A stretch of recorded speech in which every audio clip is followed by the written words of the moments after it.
এটা কি করেছো তুমি? একেবারে ভালো পোশাকগুলোকে নষ্ট করে ফেলেছো। তোমাকে এখনই শিক্ষা দিচ্ছি। ছেড়ে দাও লিনাকে, এমন কেন করছো তুমি? তুমি নিজেই দেখো, ও নিজের পোশাকে লাল রং লাগিয়ে নষ্ট করে ফেলেছে। লিনা সোনা, তুমি এমন করেছো কেন? চাচি, কালকে স্কুলে অনুষ্ঠান আছে, ম্যাডাম বলেছেন লাল পোশাক পরে আসবে, কিন্তু আমার কাছে লাল পোশাক নেই, তাই রং করছিলাম। তুমি চাচিকে বলনি কেন? চাচি, আমি জানি আমাদের কাছে জামা কেনার কার নেই।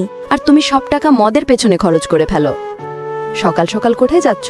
মদ কিনতেই যাচ্ছ, তাই না? তোমার এতে কি আসে যায়?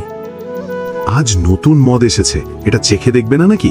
আমি এটা পান করব না। আজ তো মদের কথা মনেই নেই। বোধহয় সূর্য আজ পশ্চিম দিক থেকে উঠেছে। কিছুক্ষণ পর চাচি তোমার জন্য লাল পোশাক কিনতে যাবে। চাচি, আমার দরকার নেই, আমি সিম্পল পোশাক পরে যাব। আরে পাগলি, তুমি আমার ভাতিজি, আমি না কিনলে কে কিনবে? এত বড় হয়ে গেছো, তাও 200 টাকাও তোমার কাছে নেই? এই নাও তোমার 200 টাকা। লিনা, কোথায় তুমি? দেখো, চাচি তোমার জন্য সুন্দর লাল পোশাক এনেছে। চাচি, এটা তো অনেক সুন্দর। তারপরে আমরা সবাই লিনার স্কুল অনুষ্ঠানে গেলাম। আর বন্ধুরা, চাচির এই ভালোবাসার জন্য অবশ্যই একটি লাইক করবে।